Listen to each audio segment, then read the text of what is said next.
Isso. Vamos então falar com o Senhor nosso Deus.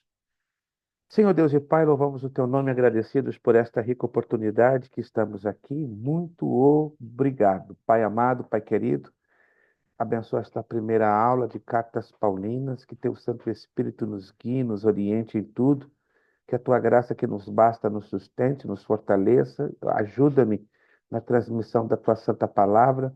Ajuda os meus irmãos a receberem a tua santa palavra.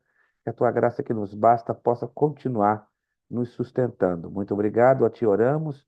Obrigado pela vida de cada um dos meus irmãos. Obrigado por eu estar aqui do outro lado dos Estados Unidos. Aqui tenho vindo para fazer a tua obra e tu tens muitíssimo nos abençoado nesta rápida viagem. Muito obrigado. Entregamos tudo aos teus cuidados, orando e te agradecendo no bendito nome de Jesus Cristo. Amém e amém. Perfeito, meus irmãos. Nós estamos hoje com a nossa primeira aula de Cartas Paulinas 1 e 2. Deixa eu perguntar a vocês. Todos receberam as suas apostilas? Todos receberam? Todos, todos, todos, todos. Maravilha. Bom, vocês perceberam que essa apostila ela veio um pouquinho recheada, um pouquinho grandinha. É porque esta apostila ela está dividindo dois módulos, Cartas Paulinas 1 e Cartas Paulinas 2, tá? Se você folhear direitinho, ali tem a divisão que mostra exatamente aonde começa e aonde termina Cartas Paulinas 1 e aonde começa Cartas Paulinas 2 e Cartas Paulinas 3. Mas também não tem complicação, porque vão ser 7 aulas para cada um dos módulos, de maneira que a gente não vai trocar de material ao longo das próximas 13 semanas, né? Hoje já é a primeira semana, então temos 13 semanas pela frente. Importante esclarecimento: como é um material só, abrangendo 2 módulos, nós faremos uma única prova. Então, e essa prova ela vai se basear nos exercícios. Se você olhar lá no finalzinho, os exercícios também são divididos em Cartas Paulinas 1 e Cartas Paulinas 2. Então, eu peço, por gentileza, dê uma olhadinha lá com atenção. Se você não folhear e ler com atenção, claro que você vai ficar perdido na poeira. Mas se você for lá no finalzinho dos exercícios, e a gente vai, né, aos pouquinhos, estar corrigindo um a um. Tá? Então, eu peço já que os irmãos depois do final da aula de hoje até a próxima aula, já posso estar trabalhando, né, com os exercícios que a gente vai, de aula em aula, procurar corrigi-los. Mas a gente vai fazer só uma única prova, tirando questões dos exercícios do módulo 1 e do módulo 2. Exemplo, a mesma nota que o irmão Kleber alcançar nesta prova, que vai ser no final de tudo, nós vamos multiplicar por 2. Se ele tirar, por exemplo, 80, então vão ser 80 para Cartas Paulinas 1 e 80 para Cartas Paulinas 2, para não fazer a necessidade de 2 provas, já que estamos trabalhando, entende, com o mesmo assunto, com a mesma temática, porém dividida em 2 partes, então vamos ser objetivos, né? Vamos trabalhar então com uma única prova, porém dividida para os 2 módulos, a mesma nota que sair nessa única prova, nós dividimos dentro dos 2 módulos. O que vai alterar é a questão da frequência e da participação. Todos estão me entendendo, gente? Isso é que vai alterar. Na questão da nota, está chegando a nossa irmã Eni Abreu, ela vai estar também participando conosco. Irmã Eni, vamos aguardar a irmã Eni já entrar na conexão, já está entrando nossa irmã Eni. Isto. Perfeito. Vamos então começar. Está ali a nossa irmã Eni, já não via muito tempo em nossa irmã Eni. Boa noite, irmã Eni, a paz do Senhor. Pai do Senhor, pastor. Bom rever a senhora, né? O Eu povo aqui digo está mesmo. o povo aqui tá tudo renovado, só eu que estou mais velho, né? A senhora me viu pela última vez quando eu tinha 63 ou 64 anos. Agora eu já tenho 65. Ô, gente, ele tá querendo que a gente fale que ele tá bonito, mas ele tá bonito mesmo, não tá? Ele tá bonito. Sempre. Não, esses são os olhos ungidos da pastora Darlete. Não, ignora o que a pastora Darlete passa a borracha. Ela falou agora Não, uma é bobagem. verdade. Desculpa. Perdão, pastora, a senhora agora falou uma bobagem. Vou mudar de assunto, vou falar o que interessa. Não, não. Vocês é que estão bonitos, renovados, esse que é o mais importante, né? Eu estou um pouquinho mais velho, né? Não estou bonito como o irmão Wilson, não estou bonito como nosso evangelista Jonathan, não estou bonito como o irmão Kleber, mas Deus está nos dando graça e a gente está avançando, que é o mais importante, né? Vamos lá, então, na nossa página inicial, página 1. Se você já deu uma folhadinha nesta matéria, a gente vai estudar cada uma das cartas do apóstolo Paulo. É impossível estudar com muita profundidade. Eu estava lendo esse material que nós temos composto. Se fôssemos estudar a profundidade como eu gostaria, nós gastaríamos de 3 a 4 meses e o curso ficaria enorme. Então, nós vamos trabalhar com um resumo bastante objetivo. Como se trata da primeira carta, que é a carta aos Romanos, nesta carta, sim, a gente vai gastar um pouquinho mais de tempo. A gente vai gastar 2 aulas falando da carta aos Romanos, né? Porque a carta aos Romanos, ela é a miniatura, anote aí, ela é a miniatura dos 4 evangelhos. Repito, a carta aos Romanos, ela é a miniatura dos 4 evangelhos. Tudo que nós lemos e encontramos em Mateus, Marcos, Lucas e João é resumido dentro dos 16 capítulos da carta de Paulo aos Romanos. E de todas as cartas do apóstolo Paulo, ela definitivamente, não que as demais outras não sejam importantes, todas são importantes, todas têm o seu peso, mas nada comparado à carta de Paulo aos Romanos. Vamos lá. Vamos na introdução ao livro. Descrição de Paulo, né? Então, alguns textos nós vamos ler aqui em sala de aula, perdão. Outros textos não faremos, né? Porque vai tomar muito tempo e não convém a gente gastar muito tempo. O nosso tempo ele é determinado, ele é delimitado, não é? Vamos fazer um esforço para não passar das 10h05, horário de aí de vocês, certo? Mas vamos trabalhar com as partes mais chamativas desta matéria. Vamos então já iniciando aqui, ó, lá na apostila. Descrição de Paulo, lá no capítulo 1, versículo 1. Ele apresenta 3 coisas que nos chamam a atenção. Acompanhe na apostila, por gentileza. Sua posição, seu cargo e seu propósito. Muito interessante. Paulo foi um grande mestre das Escrituras Sagradas, né? Não poderia ser diferente. Um exímio mestre. Qual a posição de Paulo quando ele abre esta epístola? Servo de Jesus Cristo. Uma vez que Cristo comprou, ele pertencia ao Senhor. A palavra servo, no idioma grego, é doulos. Se escreve doulos, né? D-O-U-L-O-S. Mas se pronuncia doulos, não é?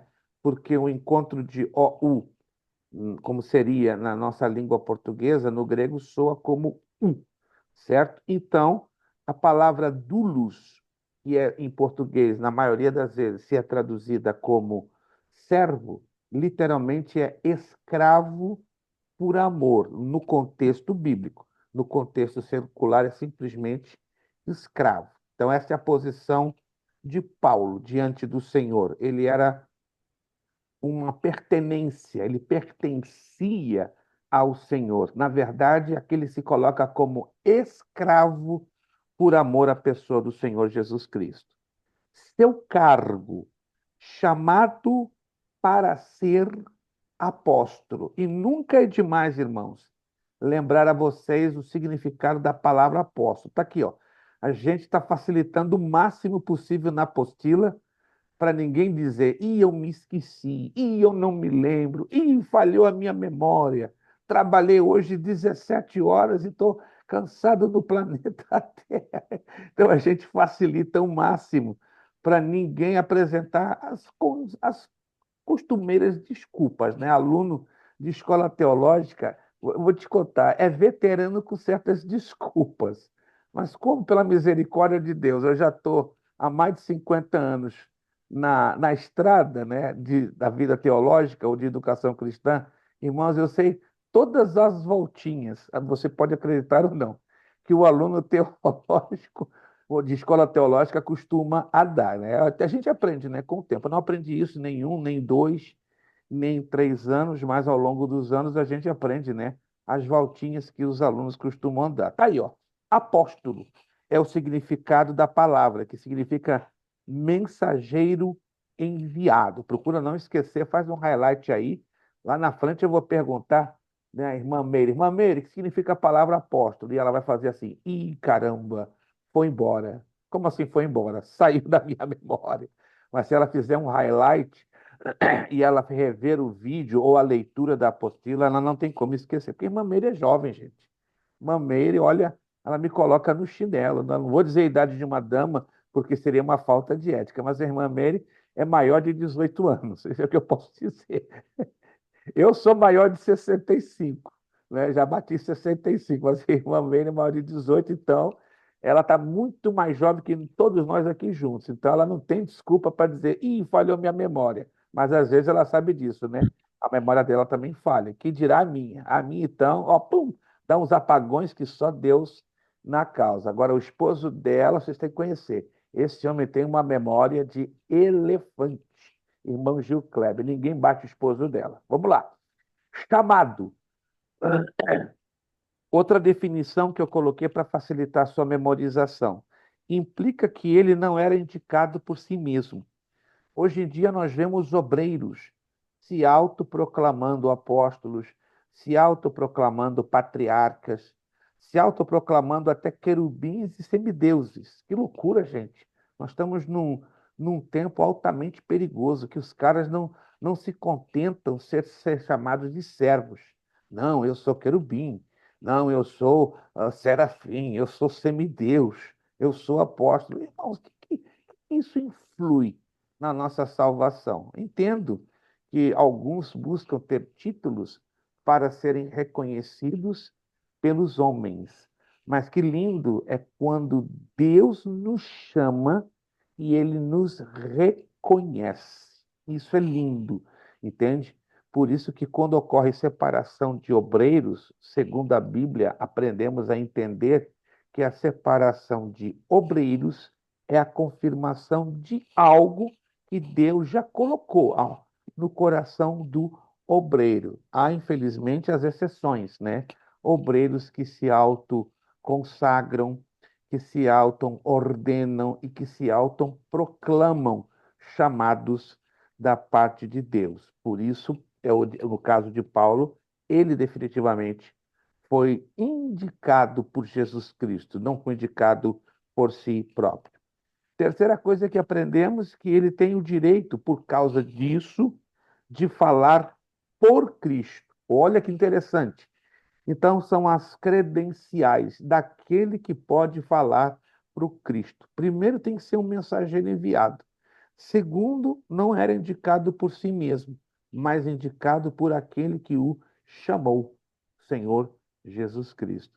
Se você, minha irmã, meu irmão, tem segurança e certeza da sua chamada, seja você obreiro ou não obreiro, obreira ou não obreira, mas você foi chamado primeiramente para ser um salvo. É o primeiro chamado mais importante que Deus deu nas nossas vidas. É de sermos chamados para sermos salvos e filhos de Deus. O segundo mais importante chamado é o chamado para sermos servos. E o terceiro mais importante chamado que Deus nos deu é ocuparmos um lugar no ministério que ele nos tem confiado. Se são diáconos, diáconos, se é presbítero, presbítero, se é evangelista, evangelista, se é pastor, pastor, e assim por diante. Segunda coisa que nos chama a atenção, se irmã Meire, fale por gentileza. Irmã Meire, Pastor, preste atenção, você já conhece a irmã Meire.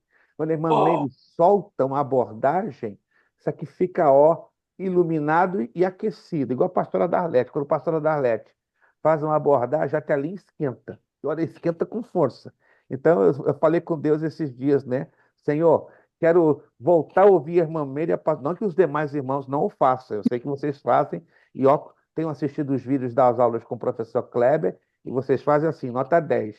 Mas eu percebo que quando a irmã Meire e a pastora Darlete, ó, abrem a boquinha, meu Deus, é labareda, o negócio fica quente aqui na tela. Então, eu estou orando a Ei, Deus que o negócio esquente aqui para o nosso lado. Vamos lá, irmã Mary. Solta para ver se esquenta o negócio hoje aqui conosco. deixa eu perguntar ao senhor. Sim, senhora. Hoje em dia, as igrejas hoje, elas não, eles colocaram hoje como os voluntários, Hum, os voluntariados que Certo. usam hoje. Você já viu algumas igrejas que não se usa Sim, mais diáconos, presbíteros, sim, sim, ó, sim, sim. usa A- assim voluntariados. Acho em parte, considero em parte um tanto estranho. Em parte, não é errado que hajam pessoas na igreja que se voluntarizem, ou seja, façam como voluntários. Em parte, não considero um erro, um problema, mas, por outro lado, é um pouco estranho. Parece que a visão do líder daquela igreja não está canalizada para uma visão plenamente bíblica. E qual é a visão plenamente bíblica? A visão ministerial, a visão das responsabilidades de ministério. Vamos, a grosso modo, deixar bem claro. Um diácono tem uma responsabilidade ministerial X. Um presbítero tem outra responsabilidade ministerial X. Um evangelista tem outra responsabilidade ministerial. E um pastor tem uma outra responsabilidade ministerial. Aos olhos de Deus e da palavra, somos todos iguais. Somos servos. O diácono não é melhor que o pastor não é melhor do que o evangelista, e assim por diante. Porque à luz da palavra e nos olhos de Deus, somos exatamente iguais. O que nos vai diferir ou diferenciar é o nível de responsabilidades. Digamos que o irmão Wilson seja um presbítero, né? Nosso irmão Jonatas, um evangelista, o Kleber, um diácono. Todos os três são iguais aos olhos de Deus? Sem dúvida nenhuma. E devem ser também iguais aos olhos dos homens. Só o nível das responsabilidades é diferente. Irmão, isso está fazendo aqui uma abordagem da telinha sobre a questão dos colaboradores. Não é? Essa expressão colaboradores ela é antiga. Ela se refere melhor à questão dos voluntários. Não é que eu quero dizer que eu sou da moda antiga. Aqui eu confesso, sou da moda antiga, né? Com 65 anos. E eu disser que eu não sou moda antiga, eu estou sendo hipócrita. Então, este termo colaborador ficaria melhor, mais aceitável, mais, vamos dizer, encaixável com o plano bíblico.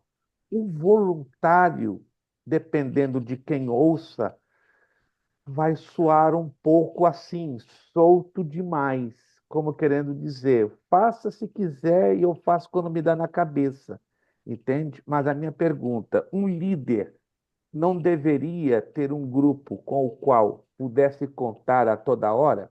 Sim. Mas se é um voluntário, compreenda, o líder então ele fica na corda bamba, porque vai haver dias que ele vai ter, vamos dizer assim, a cooperação daquele. Mas como é voluntário, vai haver dias que o líder vai ficar de mãos abanando, não vai ter ninguém para ajudá-lo, porque ninguém faz nada sozinho. Alguém está me entendendo aqui, irmãos? Nenhum de nós fazemos nada sozinhos na obra de Deus. Por isso o termo colaborador, ele traz uma ideia de melhor compromisso. A expressão voluntário é estranho, parece que não implica em muito compromisso. Não querendo dizer que o voluntário tem que ficar amarrado 24 horas na barra da calça do pastor ou do líder, mas ele tem que ter um senso de compromisso, de responsabilidade, mesmo sendo voluntário, entende? Mesmo não sendo assalariado, porque temos um outro problema que eu não vou entrar em detalhes. Existem obreiros que só servem a igreja ou a obra de Deus, que são assalariados. Mas para ser assalariado tem que justificar. E à luz da Bíblia, um obreiro assalariado, ele tem que viver a tempo completo pela obra. E aí vem um problema.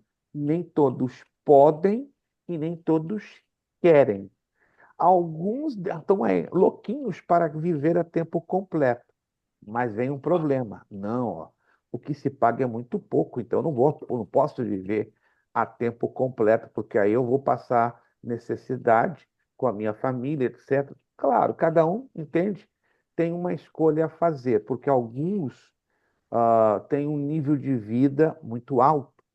E tem igrejas que não têm as condições de dar um salário que corresponda ao nível de vida que o indivíduo anela ou aspira.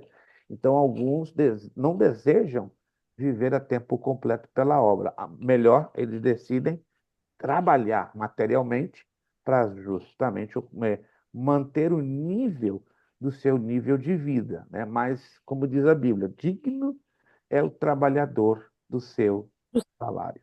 Conseguiu entender a questão do voluntário e do cooperador? Mas consegui. Mas tem igreja que não se usam. Tem igreja hoje, pastor, que não tem presbítero, só tem voluntariados. Não tem mais. Aí é preocupante, porque é bíblico que uma igreja tenha necessidade de ter os presbíteros. Vamos lá, biblicamente, eu não vou tomar muito tempo, porque a gente vai sair um pouquinho do campo de análise que temos que fazer das epístolas de Paulo. Ainda que esses assuntos, naturalmente, eles vão vir à tona, não tem como a gente evitar. Qual é a função de um presbítero na igreja? Está bem claro. Primeira carta a Timóteo, capítulo 3. É ocupar-se da palavra, de pregar e ensinar a palavra. Ele tem uma responsabilidade um tanto parecida de um pastor ou de um evangelista, claro, com algumas limitações no que tange a sua autoridade, porque a autoridade que o presbítero tem é uma autoridade delegada. Da mesma maneira, a autoridade que é cabida a um evangelista. Já o pastor, ele tem um pouco mais de autonomia de ação, mesmo não sendo um pastor de igreja, ele tem um pouco mais de a ação, né? De capacidade de ação. Mas, concluindo essa abordagem, igrejas que não têm hoje os seus presbíteros é um pouco variável. Há igrejas que teriam necessidade e decidiram não ter presbíteros, porque também temos que observar o tamanho da igreja e se a estrutura da igreja exige ter de presbíteros. Tem igrejas grandes que, olhando de uma maneira fria, deveriam ter, para aliviar um pouco a carga do pastor na questão da ministração da palavra. Mas tudo vai, irmã Meire, da visão que o líder tenha da palavra de Deus. Se o líder tem uma visão ampla e profunda da palavra de Deus, claro, ele vai entender que há necessidade dos presbíteros na igreja. Por outro lado, quando essa visão ela é pequena, curta ou muito rasa, ele obviamente não vai optar, não vai lançar a mão da necessidade. Tudo é muito variável, infelizmente, né? Deveriam seguir um padrão bíblico? Deveriam, mas esse padrão, infelizmente, ele não é considerado pela grande maioria das igrejas, porque vai muito da mentalidade do seu líder. Tá ok? Alguma outra abordagem dentro desta temática? Por enquanto, não, né? A irmã Mary já deu o pontapé inicial e já deixou a telinha já um pouquinho mais quente.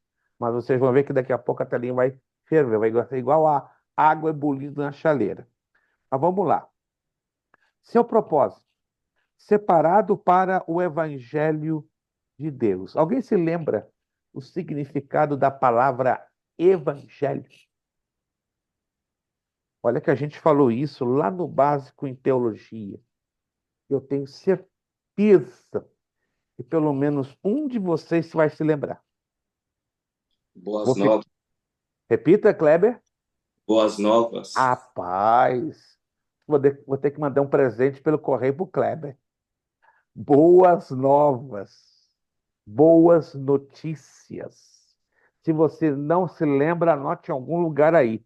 Evangelho quer dizer boas novas, boas notícias. Então, o propósito que Paulo abre a carta aos Romanos é separado para o Evangelho de Deus. Paulo tinha uma missão especial de dar o testemunho da ressurreição de Cristo. Olha que interessante.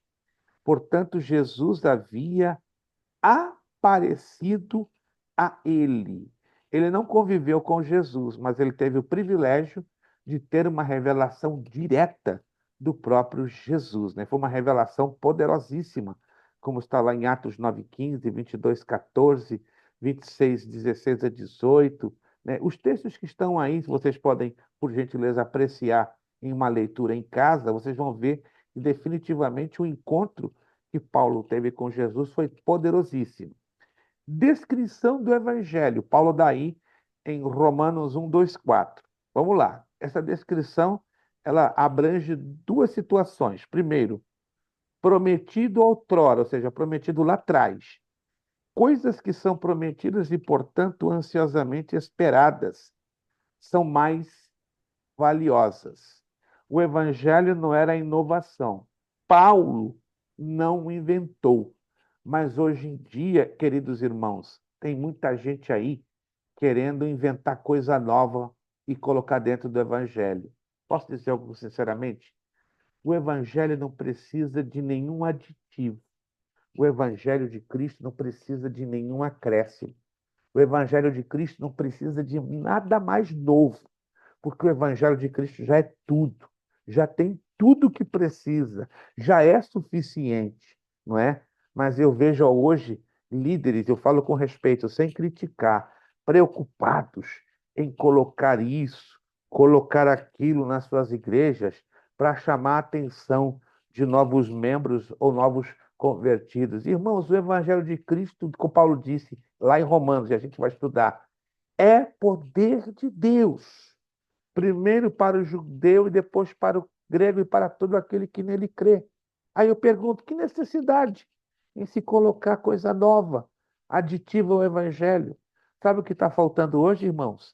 Demonstração de poder, demonstração de sinais, milagres e maravilhas. Volto a repetir aquilo que eu falei, eu sou da moda antiga. Eu me lembro como hoje, 50, 40 anos atrás, Jesus fazendo milagres nos cultos, Jesus curando, Jesus libertando, endemoniado por atacado. E hoje em dia, aqui na América, quando você vê alguém se endemoniando, todo mundo, ó, pernas para que te quero. Ah, e, infelizmente, os primeiros que, ó, começam a sair fora, não são em todas as igrejas, mas pelo menos em um bom número, os primeiros a sair fora são os obreiros. Por quê?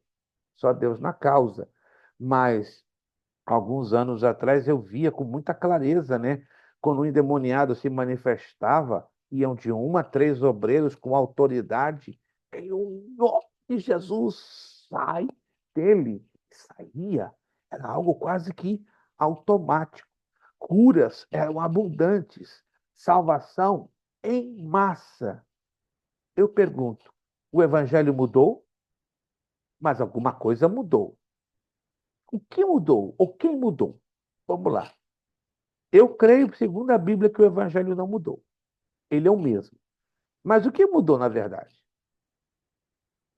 Alguém tem uma ideia? Alguma coisa mudou. Mas eu tenho absoluta certeza que não foi o evangelho. Ele não precisa de aditivos ou de inovações. Ele já tem tudo para ser evangelho, para ser boas novas. O que vocês imaginam?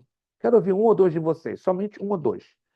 A atitude dos seus servos, a atitude da liderança. A atitude da liderança. Uau, irmão, Wilson pegou uma bola de chuva e jogou no nosso peito. Pó! Atitude da liderança. Que Deus tenha misericórdia, então, dos nossos líderes, para que possam dar mais a eles sensibilidade e visão espiritual. Mais alguém? Mais um irmão? O que você imagina? O que mudou? É igual o irmão Wilson falou, nós é que mudamos. Eu falo nós em geral assim, né? Corretíssimo, corretíssimo, corretíssimo. Nós é que mudamos, queremos Nós, mudar. as nossas atitudes, As pegando o nossas gancho do irmão atitudes Wilson, nós queremos mudar. Então, elas nos forçam a vem da mudar. liderança, mas é nós todos, né? Assim, né? Exato, exato. Porque no Incluindo final todo das mundo. contas acaba havendo uma cumplicidade É. entre liderança e membresia. É uma situação um pouquinho complicada. E mudar esse quadro hoje tem que ser realmente por Deus, uma ação de Deus. O evangelho, como já falei, não era inovação, Paulo não inventou.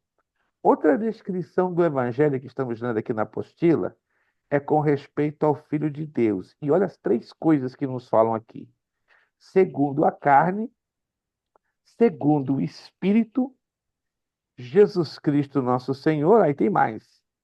E a descrição da tarefa específica de Paulo, que já é um outro assunto. Mas vamos lá.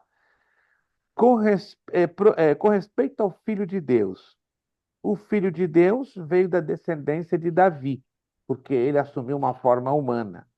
Segundo o Espírito, designado Filho de Deus com poder.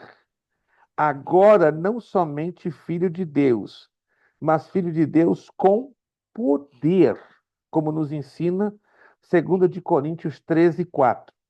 Pela ressurreição dos mortos, que foi a vitória decisiva, que deu Jesus toda a autoridade e poder. Paulo aqui deixa bem claro: se Jesus não houvesse ressuscitado, ele não seria o Salvador qualificado para se levantar e nos perdoar, nos redimir e nos limpar. Mas observem, porque Jesus ressuscitou, ele pôde dizer: todo poder me é dado nos céus e na terra, dizendo claramente: eu tenho todo o poder. Trabalhei nesta terra limitado pelo poder do Pai, mas agora eu ressuscitei. E pelo fato que eu ressuscitei, eu tenho todo, todo, todo o poder. Por isso que nós podemos dizer: o meu Jesus, o seu Jesus, o nosso Jesus não está limitado por mais nada, porque depois da ressurreição, aleluia, ele tomou posse de todo o poder. Ele nunca deixou de ser poderoso, mas depois da ressurreição, ele passou a ter o direito de ter o quê? Todo, todo, todo. E o que é todo? Sem limitações, sem restrições, sem barreiras. É todo. Por isso que Jesus é completo. Por isso que Jesus é tudo em tudo nas nossas vidas. E eu posso louvá-lo? Por claro, sem dúvida, porque ele tem todo o poder. Entenderam, meus irmãos? Então, a ressurreição de Jesus foi um fato, um acontecimento que marcou toda a autoridade e todo o poder, porque foi uma vitória decisiva que Jesus precisava alcançar. Não era apenas a vitória da sua morte na cruz, mas a vitória, sobretudo, da sua ressurreição. Jesus Cristo, nosso Senhor, está aqui na nossa apostila, né? O nome Jesus significa Salvador.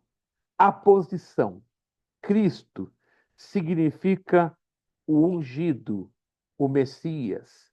A classe Senhor é a palavra grega Kyrios, significa mestre, regente. É muito fácil você dizer Jesus Cristo, meu Salvador. Mas pare para pensar, parece às vezes difícil você dizer Jesus Cristo, meu Senhor. Para que ele seja nosso Senhor, ele tem que governar nossa vida por completo, nossa vontade, nossos planos, nosso querer. Tudo que eu faço ou deixe de fazer, eu tenho que apresentar a Jesus. Senhor, é isso que tu queres? Tu me permites fazê-lo? Ah, não? Então, o que é que tu queres? Ah, não? Qual é o caminho que eu devo tomar? Mas, irmãos, com todo respeito, hoje está diferente o negócio. Hoje o pessoal primeiro planeja, executa, faz, para depois dizer: Senhor, e aí, o que é que tu acha? Olha a mentalidade. Alguém está me entendendo? O povo hoje está fazendo isso aqui, ó. Está planejando, está executando e depois que já está fazendo o negócio, é que vai perguntar a Jesus. Vai perguntar ao Senhor: é da tua vontade, Senhor? Que isso, irmãos? Não vamos brincar com Deus. Não vamos planejar e nem fazer sem antes, em primeiro lugar, perguntar: Senhor, eu quero planejar isso, mas é da tua vontade? Senhor, eu quero fazer isso, mas Senhor, é da tua vontade? Alguém vai dizer: mas Jesus não vai responder. Claro que ele vai responder, porque ele é a pessoa mais interessada que sejamos felizes, que sejamos bem-sucedidos. Eu sei que tem uns apressadinhos, né, que querem fazer ao seu modo e da sua maneira. Eu sei que tem alguns apressadinhos que querem dar um empurrãozinho para o nosso Senhor. Irmãos, por favor, não tente ajudar Deus. Não tente dar empurrãozinho no Senhor Jesus Cristo. Nós que temos que receber o empurrão dele. Nós que precisamos receber a sua direção. Alguém vai pensar: pastor, parece que está pregando. Não, não estou pregando, não. Se eu estivesse pregando, vocês iam perceber perfeitamente que eu estaria pregando.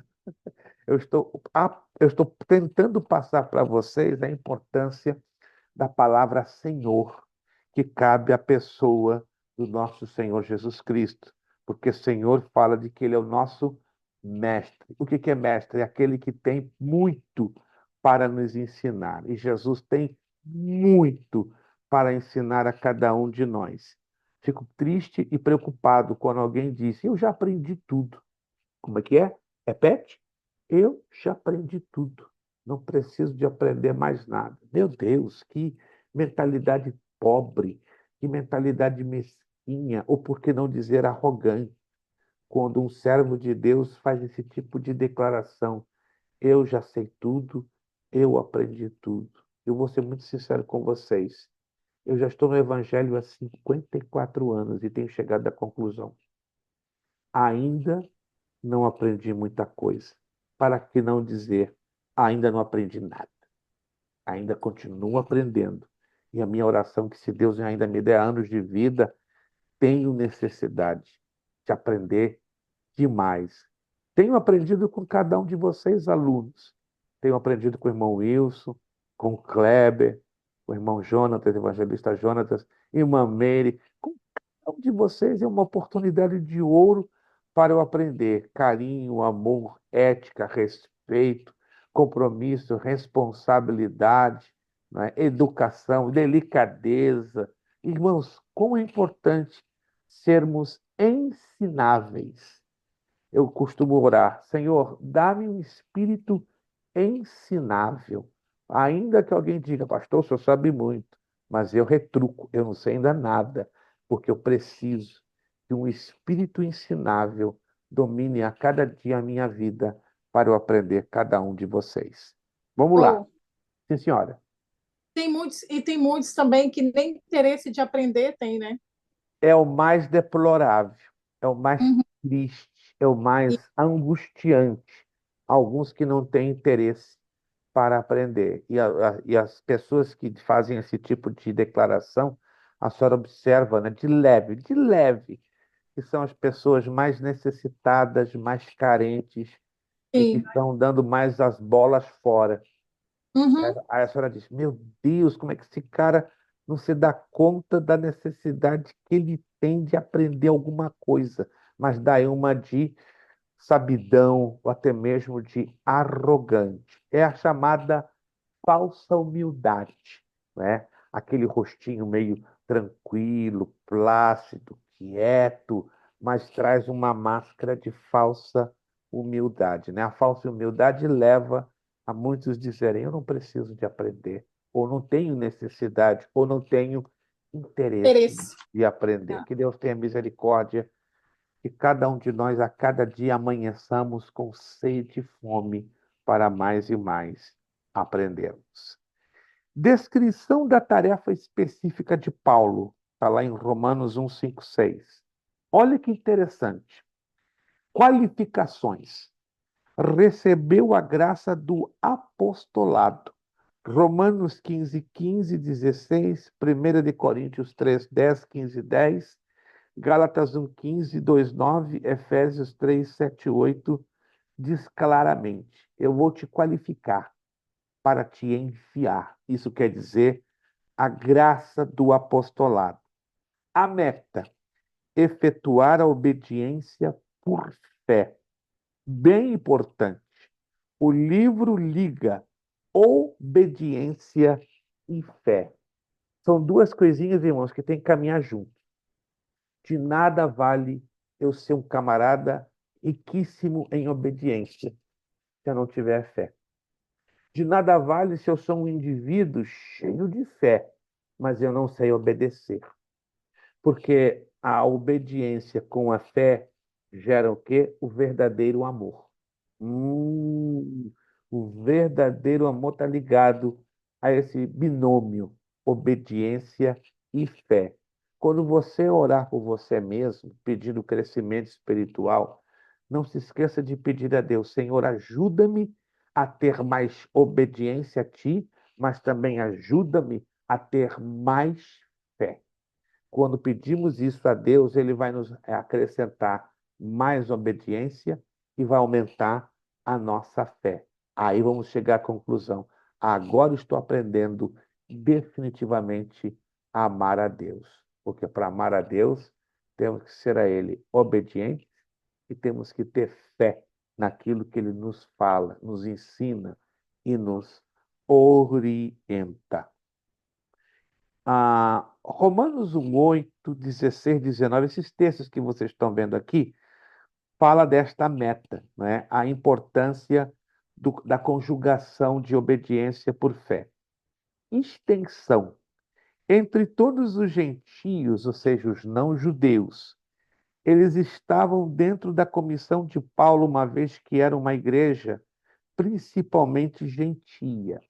A igreja que Paulo fundou na cidade de Roma, claro, tinha alguns membros judeus, mas 75 a 80%, segundo os historiadores da época, era predominantemente de não judeus, que a Bíblia os chama de gentios. Anote isso. O que é um gentio? É uma pessoa, um indivíduo que não pertence à raça de Israel. E a igreja de Roma era predominantemente de gentios. E isso foi algo fantástico, né? Porque até então se acreditava que a salvação era unicamente para os judeus. Mas lembre-se o que Jesus disse: a salvação veio primeiramente para os judeus. Primeiramente, ela não veio unicamente para os judeus. Irmã Eni, agora a telinha vai esquentar. Irmã Eni também, quando joga as perguntas dela, sabe aquelas brasas que estão ali queimando? A irmã Eni é essa brasa. Então ela vai jogar uma brasa que o negócio vai ficar bonito. Fala, irmã Eni. Pastor, o que que levou? Eu sei que a salvação veio primeiramente para os judeus, né? É claro isso na palavra de Deus. Mas o que que levava eles a achar que só eles, igual quando Pedro estava orando no telhado e teve aquela visão do lençol? Aí ele vai lá, obedece ao Senhor, vai até a casa daquele homem, entende a visão, prega o evangelho, aquele povo recebe o Espírito Santo. Quando ele volta, os outros judeus ficam bravos com ele, até ele explicar tudo o que aconteceu. Eu fiquei pensando essa semana, porque eu estava lendo esse texto, o que que levou eles a achar que só eles teriam direito à salvação? A salvação era exclusiva para Uhum. ele. Vamos então, eu vou responder essa pergunta, irmã Eni. Então vocês vão ter agora um pouquinho de paciência, que eu vou gastar um pouquinho mais de 5 minutos, mas não vou passar muito de 7 minutos. Vamos voltar na história da Bíblia, pelo menos uns 800 anos atrás do tempo do apóstolo Paulo. O tempo do apóstolo Paulo era em torno do ano 55 antes de Cristo, perdão, depois de Cristo, perdão, 55 depois de Cristo, quando supostamente a Epístola aos Romanos fora redigida ou escrita. Então vamos andar de 700 a 800 anos para trás. O que acontece de 700 a 800 anos atrás do tempo que Paulo escreve a carta aos Romanos? O cativeiro assírio da nação de Israel. Lá em 722 a.C., né, Salmanassar III, que foi um rei assírio, ele decide invadir Samaria. Invadindo Samaria, ele quebra ao meio o reino do norte, o reino de Israel. Leva uma quantidade de israelitas cativos para Nínive. Passados anos, vem o outro cativeiro, que é o cativeiro babilônico. O cativeiro babilônico foi promovido por Nabucodonosor II em 3 levas. Mas aonde eu entro com a explicação do porquê desta ideia que os judeus se achavam exclusivos ou únicos no que tange à salvação? Entre o cativeiro assírio, 722 a.C., e o cativeiro babilônico, 586 a.C., nós temos aí um gap, uma lacuna de mais de 250 anos. Mas o que exatamente ocorre nesta lacuna de 250 anos?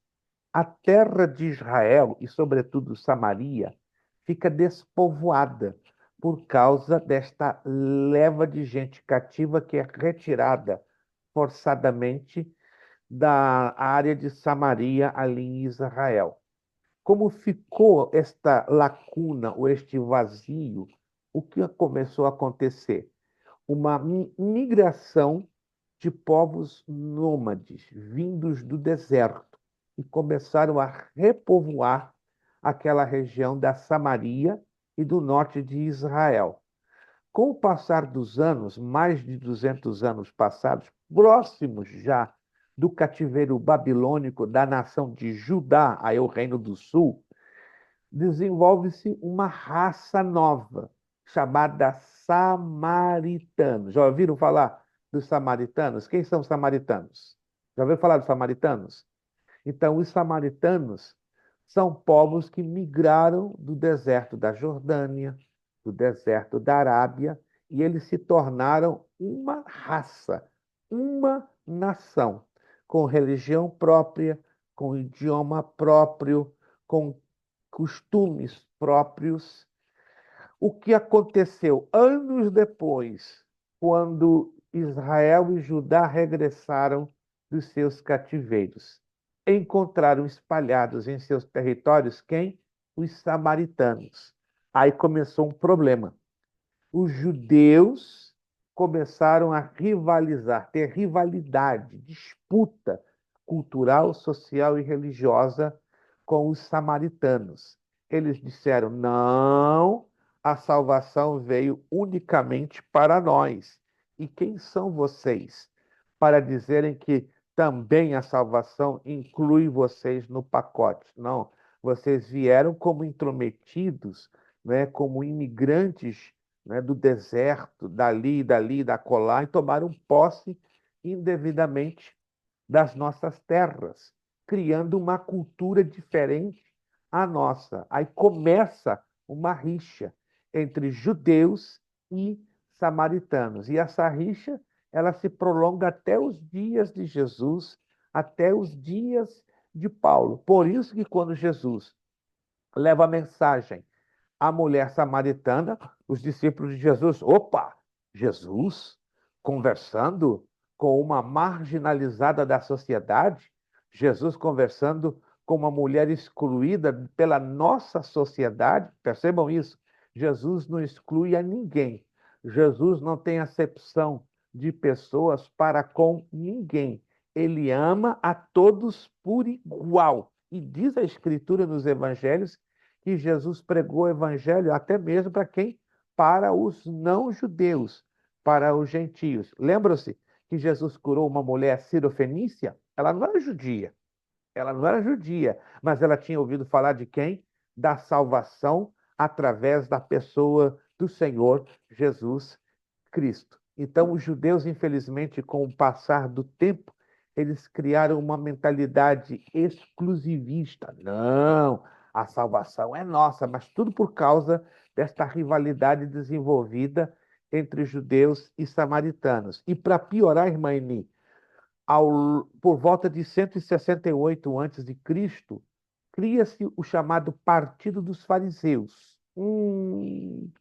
Então, no tempo de Jesus, já temos alguns partidos políticos e religiosos, que são os fariseus, os escribas, os essênios e os saduceus. São os 4 partidos políticos religiosos que dominaram o cenário da Palestina daquela época.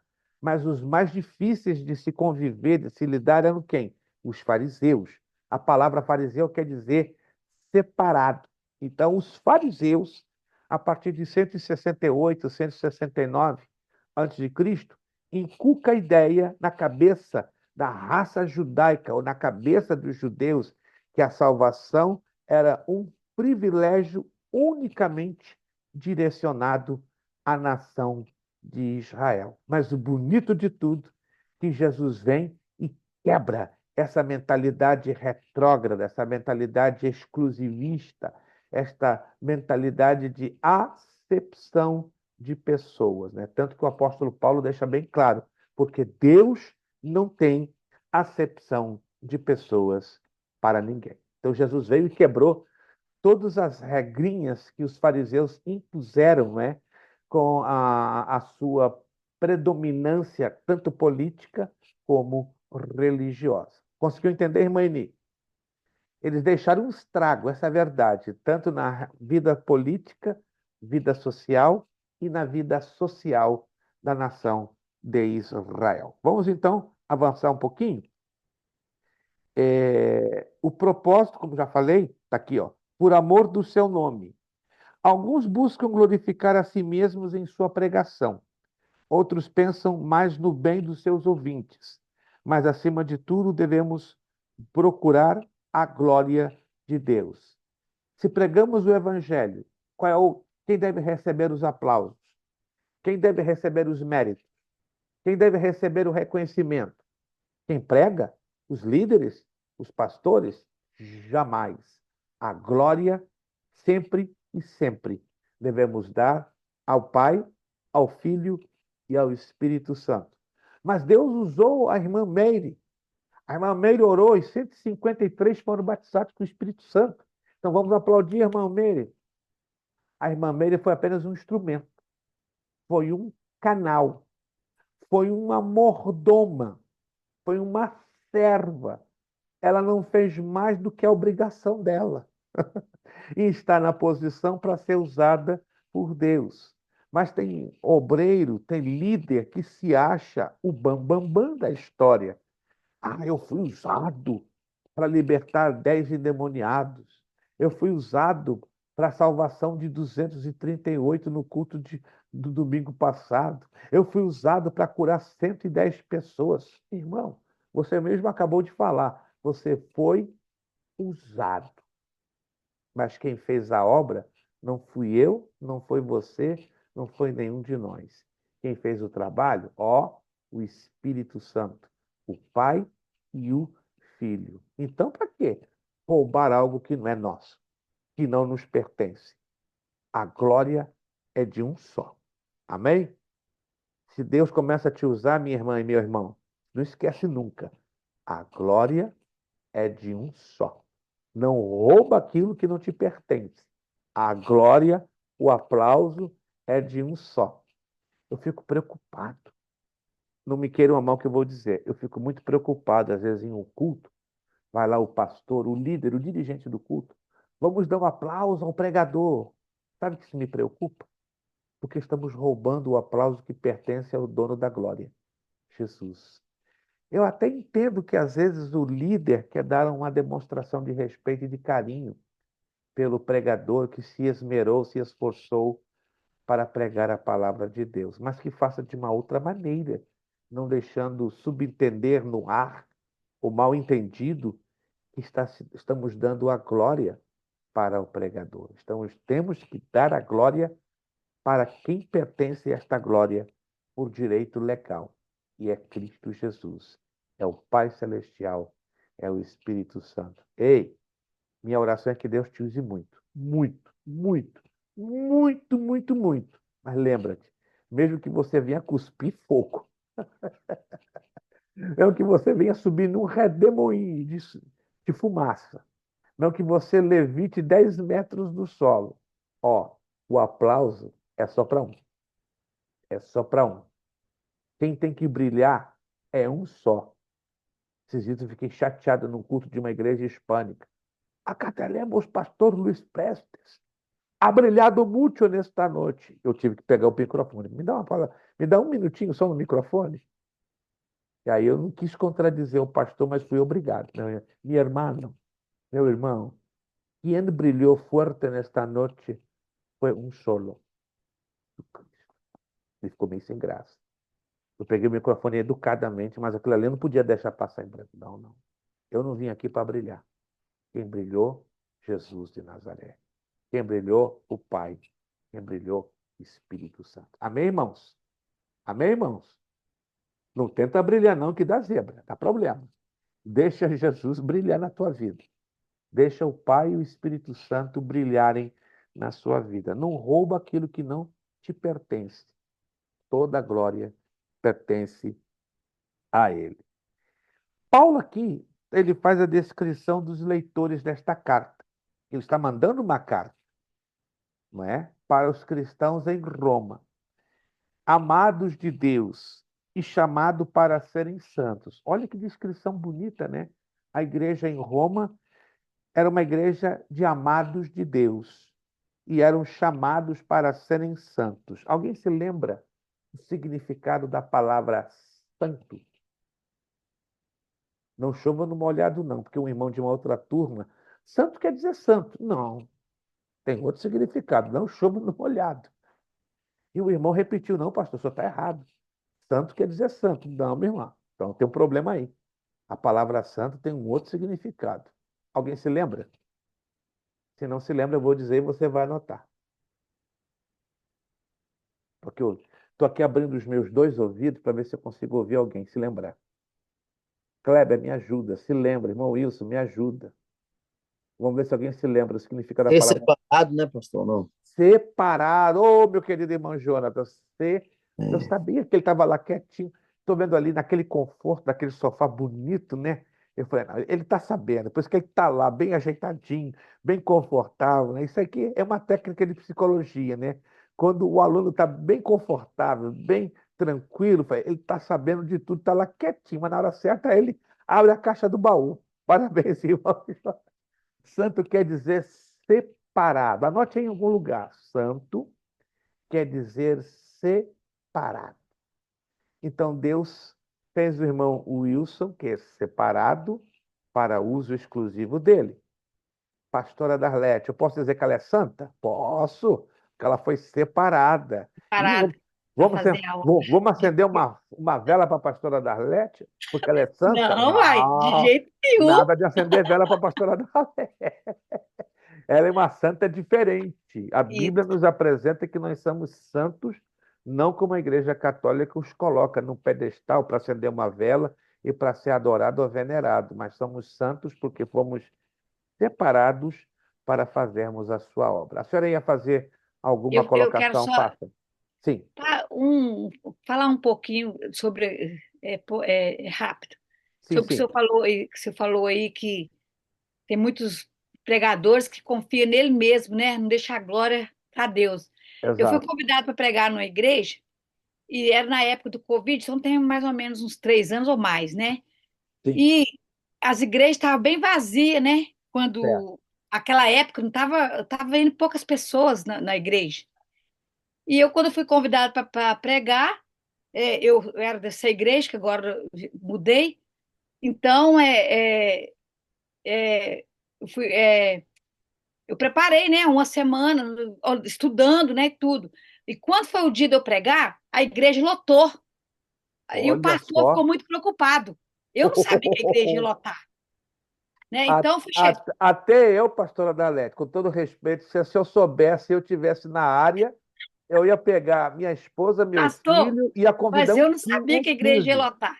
A igreja Mas, lotou e o pastor ficou preocupado. ei, meu Deus, aí que O dá pastor ficou problema. preocupado, assim, que eu não ia pregar o tanto que o povo queria, foi para ouvir. Eu não ia ter sabedoria para pregar para o povo. E ele pensava que ele que era o maior, que ele que Ai, pregava, ai, ai, e que a ai, ai, pregação ai, dele, o povo vinha para ouvir ele pregar. ai, ai, ai, meu Deus. Entendendo? Eu pensei Aí que ele, isso. foi, ele me chamou na cozinha da igreja. Meu Falou Deus. assim, pastor, para a glória de Deus que eu falo isso, até meus pais, que moravam em Somerville, foi para longe Uau. para ver eu pregar. Eu não sabia que meus pais iam. Eu Que só falei, lindo, que eu nem sabia que lindo. meus pais iam, mas até meus pais foi para me ver Glória a eu Jesus. pregar esse Glória a dia. Deus. Como Glória a foi tudo Deus. de Deus. Deus preparou tudo. Que lindo, que E o lindo. pastor ficou tão preocupado que ele achou que a palavra dele que pegava os membros, que segurava os membros. Que pobreza E aí o pastor espiritual. me chamou na cozinha e falou assim, Pastor Darlete, você tem certeza que você vai pregar hoje? Eu falei, uai, eu não fui convidada? Ai, Eu ai, ai, estudei, ai, ai, ai, ai, ai, eu ai. estudei, uai. Eu estudei tudo, preparei para pregar hoje. Parece um pouco cômico isso, né? Mas não tem sentido. Meu Ele falou Deus. assim, é porque a igreja lotou. Eu falei assim, uai, mas uai, eu vim pregar, uai. Qual o problema se a igreja lotou, minha Qual que é o irmã? problema que a igreja lotou? É exato. A senhora tem certeza, pastor? Aí eu falei, não, eu vou pregar. No nome de Jesus eu prego. Ó, Falei ele com queria ele. o quê? Que tivessem 3 pessoas Eu acho que ele queria apenas que no eu culto? desistisse naquela hora para ele pregar no meu lugar, né? Ah, não, não, não, não. Aí não. Aí o negócio Pois, tá feito. pastor, mas ele pregou no meu lugar, porque ele deixou só um pouquinho de tempo para mim. Ele pegou a Rapaz. palavra, ele pegou, deu abertura, abertura aos outros que abriu. Ele pegou, primeiro ele fez o sermão dele, Não, pregou não. e depois deixou um pouquinho. Pastor, mas para a glória de Deus, Deus me usou tanto esse culto, tanto, pastor, tanto. Me deu revelação, chamei, Deus curou. E depois, no final do culto, falo isso para a glória de Deus, que foi Deus que me usou. No final do culto, a irmã me chamou, falou: Nossa, mas tudo que você falou, Deus te usou para falar comigo, e gente me procurando. Eu não queria que ninguém me procurasse, que eu não vou lá pregar para. Claro, para seu exibicionismo pessoal, claro. A senhora foi lá para Pois eu glorificar o enfrentei isso nosso aí. Deus. E eu preguei, dentro dos minutos que ele me deu, Deus derramou poder na igreja. E Agora, aconteceu. o comportamento desse O líder comportamento dele foi inteligente muito ridículo, não foi? Foi é ridículo, prova de insegurança do seu insegurança. chamado ministerial. Todo Ele ficou. líder, quando tem essa insegurança ministerial com respeito ao seu chamado, quando ele vê uma pessoa que ele observa, está ali a graça de Deus, ele se sente como ameaçado. Ameaçado. No Irmãos, entanto, depois dessa pregação, eu fui isolada. Nunca mais ele me deu oportunidade. não me surpreenderia. Eu ia perguntar o que Mas aconteceu aí depois. no tempo de Deus também, Deus me tirou de lá, já eu mudei, Deus mandou eu mudei, eu fui congregar em outra igreja. Deus é justo, minha irmã. Deus é justo. Deus é justo. O homem age Nunca mais. com Ele se certa sentiu injustiça ameaçado. e é. Já Ele se sentiu congregamos, ameaçado. já congregamos junto, né, pastora? Hã? Já congregamos juntas. Eu não falei o nome de nada aqui, que a minha de lá também. Eu estava observando a irmã Meire, o semblante dela. Eu conheço um pouquinho a irmã Meire, né? Com todo carinho e respeito, eu conheço a irmã Meire mais tempo que eu conheço a todos Eu não vocês. sei se a Meirinha estava lá esse dia. Eu não lembro, que era de noite. Você estava, Meirinha? Pastora. Eu estava lá. Ei, Jesus, está aí a testemunha ocular, né? Não deixa a pastora Darlete sozinha nessa história. Irmãos, como isso é constrangedor. Meu Deus, eu achei. Não, pastor, foi demais. Eu já assisti isso dezenas de vezes. Não me surpreende, mas cada vez que eu vejo uma cena dessa se repetindo, me entristece. Sabe por Isso quê? foi muito triste, eu também fico triste com Porque isso. quem perde é a obra de Deus, a obra de Isso é a Deus obra do sofre, Senhor. a obra Isso é a obra de sofre, a Deus. obra sofre, né, com esse tipo de irresponsabilidade. Mas, repito, o bonito de tudo é que o nosso Deus é justo. Ele não deixa nada passar em Não branco. deixa, E não a deixa. seu tempo ele trabalha de uma maneira maravilhosa, né? Como tem trabalhado na vida da pastora Darlete e na vida de cada um de vocês que se Amém. entregam Verdade. para fazer com sinceridade a É, obra de Deus. Então nós fomos chamados para ser separados. E exato. separado é para ser usado a todo momento que estivermos dispostos e disponíveis na presença de Deus. Fechando Sim. essa página, olha as saudações, né? Paulo trabalhava muito com saudações de maneira muito categóricas. Ele usava muito essa expressão, graça e paz da parte de Deus e de Jesus. Estes 7 versículos formam a saudação mais longa que em qualquer outra das cartas de Paulo. Então, anote aí, do versículo 1 ao versículo 7, do primeiro capítulo da carta aos Romanos, é a saudação mais longa de todas as cartas de Paulo. Paulo geralmente usava saudações bastante curtinhas, e a única exceção a esta regra é a carta aos Romanos. Ele toma 7 versículos para transmitir as suas saudações ou a sua saudação à igreja que estava ali em Roma. Olha que interessante. Aqui temos algumas perguntinhas, né? Sempre ao final de uma sessão desta apostila, se você prestar bastante atenção, nós abrimos aí um retângulozinho. Estão vendo um retângulo no finalzinho dessa primeira página? E esse retângulo é só para refrescar nossa memória com um grupinho de perguntas, né? E aqui nós abrimos com 4 perguntinhas. Número 1, Paulo se descreveu usando 3 frases no primeiro versículo. Quais são? Pergunta 2, quais são os 2 aspectos da natureza de Cristo? Pergunta 3, por que Paulo tinha sido feito um apóstolo? E pergunta 4, como os cristãos romanos foram descritos? Vamos tentar responder essas 4 perguntinhas, porque as respostas estão dentro daquilo que acabamos de falar nessa primeira página. Vamos lá, gente? Paulo se descreveu usando 3 frases no primeiro versículo. Quais são essas frases? Vamos lá. Se você prestou bastante atenção no que acabamos de ler. Servo, chamado e separado. Perfeito. Servo, chamado e separado. Eu estou dizendo que irmã Meire vai esquentar essa telinha. Né? Vai esquentar essa telinha com a pastora Darlete e com a irmã Eni, né? Estou esperando o Kleber, né? Soltar aí uma faísca, mas o Kleber também é assim, gente. O Kleber ele passa às vezes 2 aulas, 3 aulas. Mas na quarta ele solta um míssil dele, né? Que o Kleber ele trabalha com efeito progressivo. Eu já aprendi a conhecer o Kleber, né? Irmão Wilson já tem tudo concentrado. Ele sacode assim, igual aquele shake, shake, shake, sai de uma vez, né? Nosso evangelista Jonatas também. Ele tem, de todos vocês aí, irmão evangelista Jonatas, tem tudo guardado ali no baú. Na hora certa ele solta e realmente supera para a glória do Senhor aquilo que estamos esperando, né? Então, cada um de vocês tem uma particularidade muito singular para fazer desta turma do médio uma turma muito diferente. Eu digo isso para a glória do nosso Deus. A segunda pergunta: quais são os 2 aspectos da natureza de Cristo? Facílimo, tá aí, acabamos de falar sobre ela. Os 2 aspectos da natureza de Cristo. Por que parou? Parou por quê? Tá aí, irmãos, na primeira página, acabamos de ler. Carne e espírito. Carne e espírito. Olha só, Kleber está atento. Kleber está com os faroletes bem acesos. Carne e espírito. Esses são os aspectos, os 2 aspectos da natureza de Cristo. Pergunta 3. Por que Paulo tinha sido feito um apóstolo?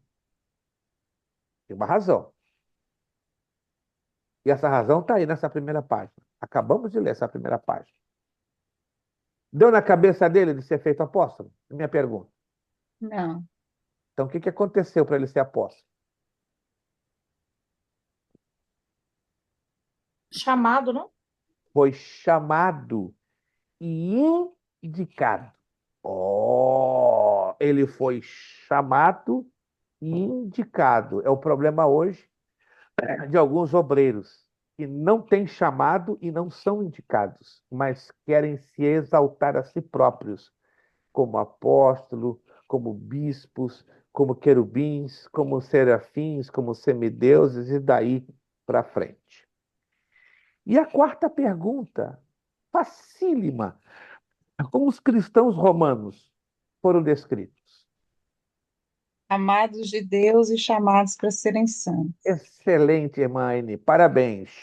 Amados de Deus e chamados para serem santos. Estão percebendo, gente? Nós mudamos um pouco a tática das nossas matérias para ajudar você a reter um resuminho de cada página. Se você prestar atenção, cada página desta apostila, deu trabalho para montar essa apostila. Gente, deu um trabalhão, né? Assim, um trabalho de 2 anos e 3 meses. Mas valeu a pena, porque foi uma forma que eu encontrei para ajudar vocês a guardarem um bom número de abordagens feitas em cada página.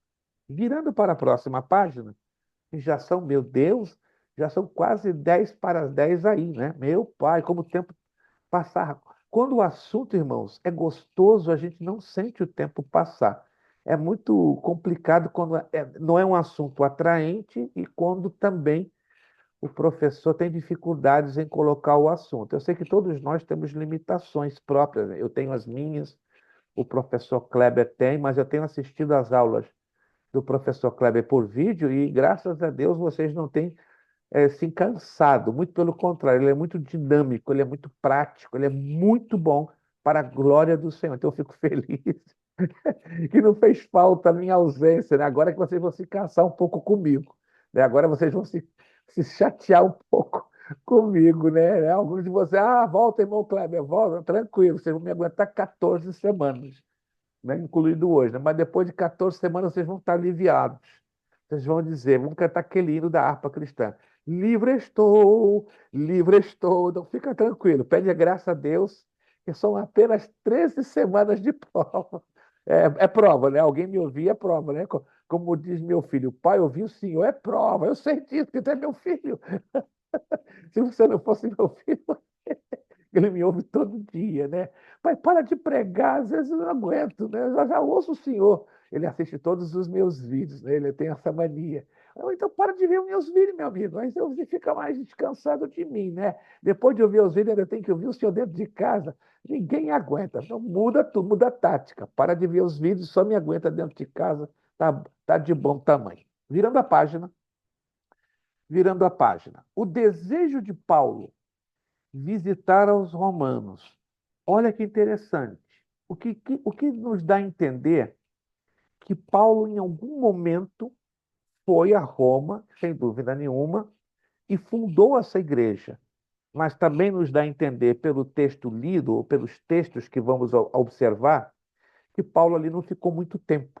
É verdade, ele fundou a igreja e deixou nas mãos de vários encarregados, de pessoas, né, preparadas e competentes, da maneira tal que Paulo deixa bem claro o desejo dele de visitar os romanos. E aí ele começa, ó, agradecimento e oração contínuos. O agradecimento de Paulo. A quem, meu Deus, mostra a relação pessoal de Paulo com o Senhor. Como? Mediante Jesus Cristo. A aproximação de Deus foi possibilitada através de seu sacrifício. Para quem? No tocante a todos vós. Paulo constantemente orava por aqueles que ele nunca tinha conhecido. Que coisa linda, né? Orar por pessoas que nunca vimos mais gordos ou mais magros, por pessoas desconhecidas, mas que estão ali com a camisa, a manga da camisa arregaçada para fazer a obra de Deus. Por quê? Olha que lindo. A fé deles foi proclamada em todo o mundo, então em todo o Império Romano. É isso que quer dizer o texto. A fé deles foi proclamada em todo o mundo, ou seja, todo o Império Romano conhecia a fé da igreja que estava em Roma. Isso não é bonito, irmãos? Imaginem o mundo inteiro ouvir a fé dos irmãos de Somerville, dos irmãos de Marlborough, dos irmãos de Framingham, dos irmãos de Westboro, dos irmãos de Malden. Mas está difícil hoje em dia a gente ouvir, não é, a proclamação da fé. Hoje parece que a gente está ouvindo mais proclamação de maus testemunhos. Você sabia que o pastor daquela cidade fez isso, fez aquilo? Que coisa triste, né? Que Deus nos ajude a sermos usados por Deus para que as pessoas digam, naquela cidade ali, ó, tem uma serva de Deus. Naquela cidade tem um servo de Deus. Naquela cidade tem uma mulher de fé. Naquela cidade tem um homem de fé. Que Deus nos ajude a fazermos o que os romanos fizeram, porque a fé deles era proclamada em todo o Império Romano. As orações de Paulo. Paulo era muito experiente na área da oração. Ele apelava ao testemunho de Deus, uma vez que somente ele sabia das orações de Paulo. Ele deixava entender que era importante que eles soubessem que ele estava sempre orando por eles. Como é importante, irmãos, deixarmos claro para as pessoas, não para exibicionismo nosso próprio, não. Dizermos verbalmente, irmão Wilson, estou orando por você. Não para me dar uma de esperto ou de melhor do que ele. É para demonstrarmos na prática que nos preocupamos com o irmão Wilson, que amamos o nosso irmão Wilson. Amar de boca é muito fácil. O mínimo que podemos fazê-lo, sabe como? Dar uma palavra dizendo: estou orando pela sua vida. Estou orando pela senhora irmã Meire, para que a graça de Deus lhe fortaleça, para que a bondade de Deus esteja na sua casa e com a sua família. Estou orando pela senhora pastora Darlete, para que muita saúde da parte de Deus seja sobre a senhora e seu esposo, que o seu ministério cresça poderosa e sobrenaturalmente. Como isso é bonito, irmãos. Nós trazemos uma palavra dessa natureza, ou por telefone, ou por mensagem de texto, e aqui Paulo faz questão de deixar escrito nesta epístola que ele estava orando por pessoas que até ele mesmo não as conhecia, aos crentes da igreja em Roma.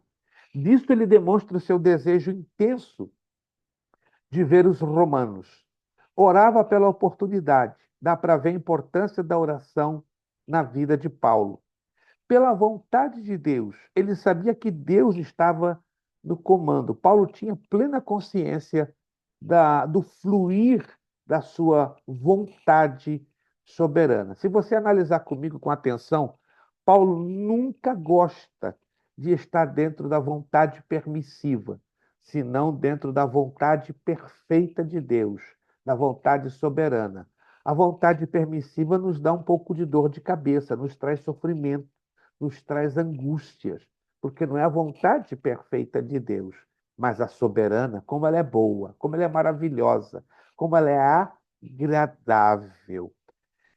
Ele não tentava impor a sua vontade a Deus, porque ele sabia o seu lugar, servo, escravo por amor. E às vezes, irmãos, parece que dá a entender que queremos chantagear algo com Deus, negociar com Deus. Deus, é o negócio seguinte: eu vou jejuar 15 dias, eu vou fazer uma campanha de 60 dias de oração. Não é errado, escute isso. Não é errado você separar dias de jejum e dias de oração. Não é errado. É errado você barganhar com Deus, negociar essas coisas que são normais na nossa vida espiritual para obtermos algum favor da pessoa de Deus. Irmãos, prestem atenção, biblicamente não faz falta fazermos negociação com Deus. Não podemos negociar com Deus. Barganhar com Deus é a pior coisa que você, como cristão, pode fazer. Se você quer separar tempo de jejum e tempo de oração, isso é mais do que a nossa obrigação. E tem pessoas que não entendem o capítulo 58 do livro do profeta Isaías. Usam o jejum para adquirirem bens materiais, favores pessoais. Mas o capítulo 58 do livro do profeta Isaías nos ensina qual é a função bíblica do jejum. Eu te dou a resposta agora. Aumentar a nossa sensibilidade à voz de Deus e estreitar mais e mais a nossa comunhão para com Ele. Ouviram, meus irmãos? Jejum não é para obter favores. Jejum não é para obter benefícios. Jejum é para ganharmos sensibilidade à voz de Deus, em alguns casos, obtermos da parte de Deus uma operação sobrenatural para trazer libertação, para trazer transformação, para trazer salvação. Ah, eu vou jejuar para ganhar meu green card.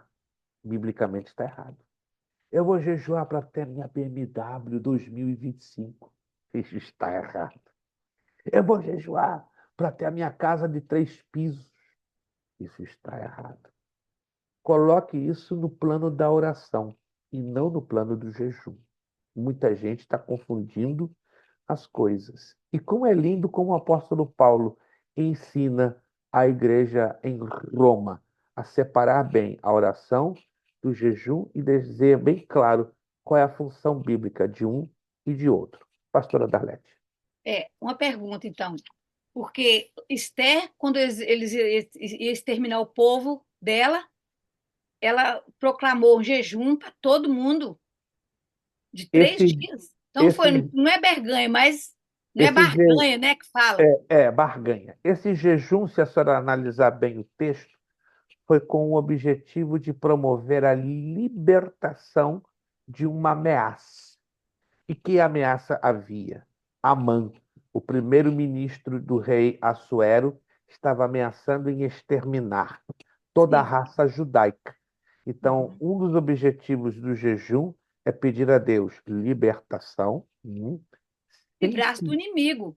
Que nós Exato. hoje nós precisamos jejuar porque o inimigo das nossas almas vive querendo nos atacar, a nossa Exatamente. família. Então nós temos que jejuar Exatamente. para nós termos também essa libertação. Exatamente, né? Porque isso aumenta a nossa sensibilidade para buscarmos poder para alcançarmos esta libertação. Nesse caso, não é barganha, é necessidade que Necessidade. precisamos Tá. ter Então é por para isso que ter eu a estou falando. sensibilidade para ouvirmos a voz de Deus, recebermos o poder suficiente para recebermos proteção e libertação. Está lá clarinho no capítulo 50. Tome um tempinho, vocês, para lerem o capítulo 58 do livro do profeta Isaías. Isaías. Isso, ali diz direitinho Ok. as razões bíblicas do jejum e por que a nação de Israel estava jejuando errado, estava jejuando mal, não é? Estava usando para outros fins ou outros objetivos que não estavam em nada agradando ao coração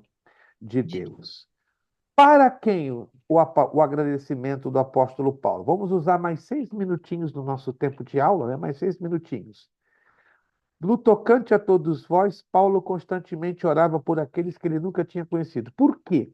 Repito, a fé deles foi proclamada em todo o mundo. As orações de Paulo, como é que eram? Ele apelava ao testemunho de Deus, uma vez que somente ele sabia das orações de Paulo. E ele deixava entender, como já falamos, né? Que ele soubesse que ele estava sempre orando por todos eles. O desejo intenso de ver os romanos. Eu fecho por aqui. Orava pela oportunidade. Dava para ver a importância da oração na vida de Paulo, pela vontade de Deus. Ele sabia que Deus estava no comando e ele tentava não impor sua vontade, porque ele aprendeu que o escravo deveria simplesmente submeter-se à vontade do mestre. O propósito da desejada visita. Qual era esse propósito? Eram dois: dar-lhes ajuda espiritual e ajudar mutuamente uns aos outros. No que tange a dar ajuda espiritual, eu não queria ir com propósitos egoístas para receber algo deles. Ele queria ajudá-los, dar-lhes uma bênção espiritual para ajudá-los a enraigarem, terem raízes melhor em Cristo e ajudar mutuamente uns aos outros. Quase uma correção do versículo 11. Paulo não queria deixar a impressão de que ele pensava que poderia ajudar a eles, mas que eles nada tinham para oferecer-lhe em troca. Temos uma tendência, né? Tendemos a ficar ressentidos com alguém que pense que nos fará um grande bem. Apesar de sua posição como apóstolo, Paulo percebia que eles poderiam beneficiá-lo, porque Paulo tinha humildade em reconhecer: eu não tenho nada, mas vocês, queridos irmãos em Roma, vocês têm tudo, e eu quero aprender com vocês. Perfeito, gente? Nós paramos por aqui, tá? Anote aí, coloque aí um highlight. Nós vamos parar exatamente neste ponto, né? Do ajudar mutuamente uns aos outros. Não se esqueça de nós fazermos os exercícios, vamos bem rapidinho, lá na última página. Lá na última página, deixa aqui eu correr. a última página. Vamos lá na última página para você. Deixa aqui ocorrer na minha última página. Nós vamos fazer os exercícios que estão. Deixa eu ver aqui.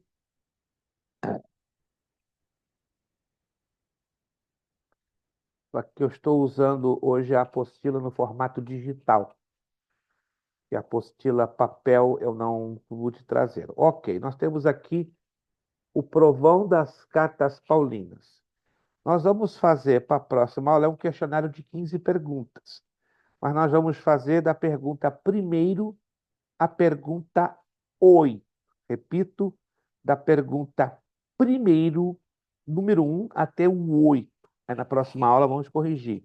Da número 1 ao número 8. Anotado aí? Está anotando? Da pergunta 1 a número 8. Então se esforcem, haverá pontos que você ainda, ou que ainda não entramos na apostila.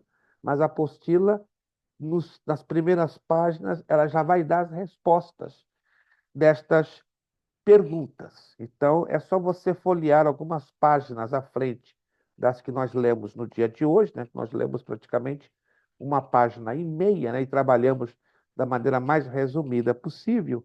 Então, faça um esforço de folhear um pouquinho mais à frente e aí você vai encontrar as respostas para essas 8 primeiras perguntas. Da pergunta 1 até a pergunta número 8. Tá de bom tamanho. E vou fazer um esforço para todos termos feito este pequeno questionário e corrigi-lo na próxima aula, permitindo o Senhor nosso Deus. E a próxima aula vai ser o último dia do mês de setembro, né? O dia 30 de setembro. Perfeito? Alguma pergunta ou alguma dúvida até o momento? Não?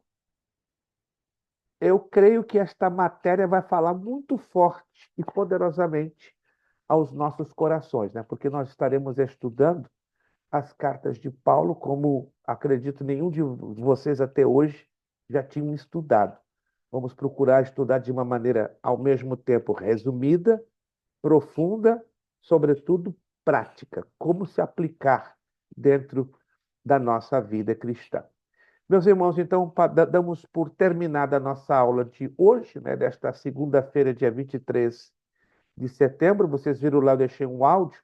Nós não teremos condições hoje de postar o vídeo da aula de hoje, né, porque estamos fora de casa e o equipamento que temos para o processamento do vídeo e postar no canal do YouTube está acoplado no nosso computador principal lá em Orlando, no nosso escritório. Eu estou agora em Los Angeles, Califórnia, inclusive estou em seguida a terminar aqui a aula, eu já estou saindo para o aeroporto. Então esteja em oração por mim, vou pegar o meu voo às 10h45, horário daqui, vai ser 1h45, horário daí de vocês, então 7 da manhã, se Deus quiser, eu já estarei chegando em Orlando. Então eu careço que as vossas orações me acompanhem nesta minha viagem de retorno para Orlando, Flórida.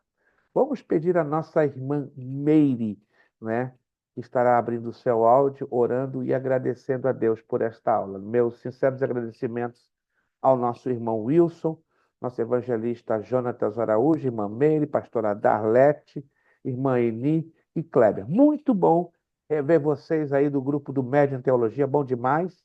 Minha oração é que Deus dê paciência para vocês me aguentarem mais 13 aulas. Não vai ser fácil, não, né? Vai ser uma carga assim pesadona, mas Deus vai dar graça, vai dar graça. Aí logo, logo o Kleber volta e já alivia a barra de vocês. Você que já fez o pagamento do mês de setembro, muito obrigado. Muito obrigado de todo o meu coração. Você que ainda não fez, até a próxima segunda está de bom tamanho. Passou da segunda, vai ter que pagar a multinha dos $10, tá, gente? Beijo no coração. Irmã Meire, nos agradecendo a Deus com uma palavra de oração. Irmã Meire. Senhor Deus, nós te damos graça, bendizemos o teu nome noite, porque tu és bom, tu és fiel, tu és poderoso. Obrigada, Senhor, por mais essa noite, por esse aprendizado. Senhor, continua conosco, continua nos dando, ó Pai, continua nos capacitando, continua nos dando força.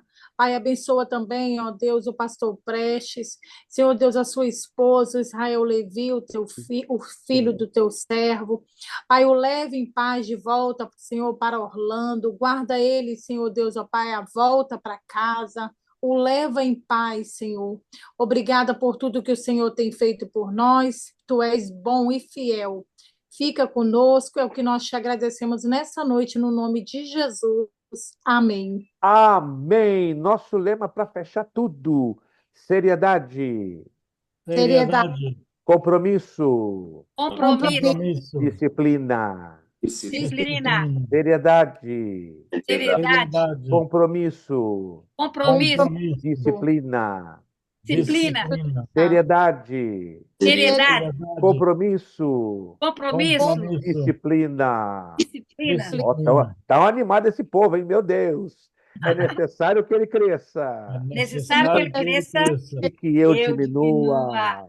eu diminua. É necessário que ele cresça É necessário Necessário que ele cresça. e que este aqui, ó, Eu diminua. Eu É diminuo. necessário que ele necessário que ele cresça cresça e Claro que que eu eu diminua. diminua. Eu E a Deus diminuo. damos o Que a quê? Deus A seja honra, a a honra glória e a e glória. e o poder. Ó, beijando Senhor. o coração de vocês. Vejo vocês próxima segunda, Beijo vocês permitindo todos. Deus. Boa noite a Paz do todos, Senhor para rapazes. todos. Próxima segunda já estaremos em casa. Estaremos mais Amém. tranquilos, né? No corre-corre é o mínimo. Deus abençoe. Muito obrigado. A paz do Senhor a todos. Pai do Senhor. Boa noite.